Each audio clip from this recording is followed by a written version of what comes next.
Why is that wherever you go to, kind of preach or talk about stuff, you sit in a particular position, with sandals removed from your left leg up and right leg on the ground intact?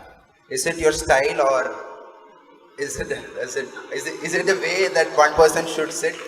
Now, I don't sit like this all the time, only when I speak. How I am sitting, if I have to explain, there are many aspects to it. One simple aspect is the left heel.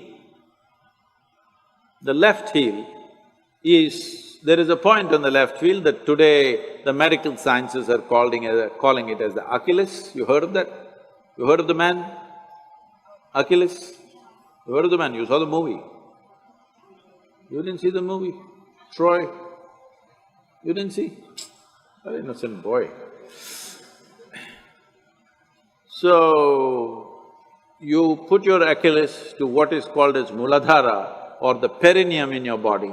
If these two things touch, many aspects are cleared out in you for that period of time.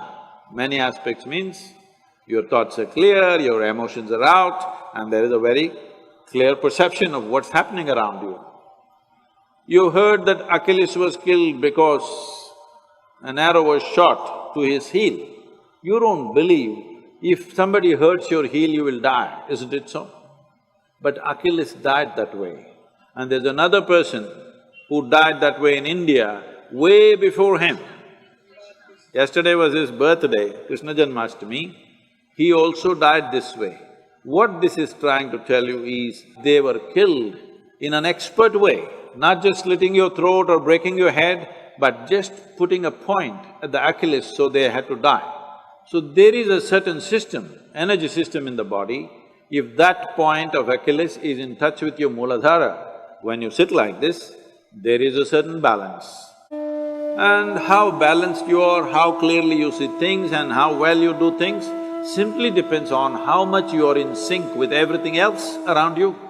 Whether it's people or trees or life or just space, are you in sync with it or not will decide how smoothly, how friction-free is your function in the world. What is called as Hatha Yoga, the physical postures, it is about manipulating the body in such a way that you get to a certain geometric perfection, that your geometry is aligned with the larger geometry of creation, so that you're always in sync, you're never off. It's a certain geometry of the body. If you manage the geometry of the body well, you must… I'm telling you, right now, people, the Western cultures are going about propagating yoga is another stretching exercise. Instead of that, you can do Pilates, instead of that, you can do boxing, instead of that, you can play tennis. See, if you want to be just fit, go run somewhere, climb a mountain, play tennis, do something. Yoga is not about fitness. Fitness is just one consequence. The important thing is to get the right geometry of life, because physical universe is all geometry. Now this building is standing here, whether how long it will stand, whether it will fall on our head today or will it stand for a long time, essentially depends on how geometrically perfect it is. The same goes for the body, the same goes for the planetary system, the same goes for the universe, the same goes for everything. Planet Earth is going around the sun, not with a steel cable attached to it, just perfection of geometry, isn't it? If little off geometry, if it happens, it's gone forever. And that's true with you also. If you go off your fundamental geometry, you're gone. It's very important at an early age, you do the right things to bring a right sense of geometry. Now you become competent to go through life. Those people who are thinking only good things should happen to them, obviously they're unfit for life. Because if you do not know how to go through harsh situations well, joyfully, then you will avoid all possibilities, isn't it? You will avoid all great possibilities of life simply because you want to avoid little bit of difficulty.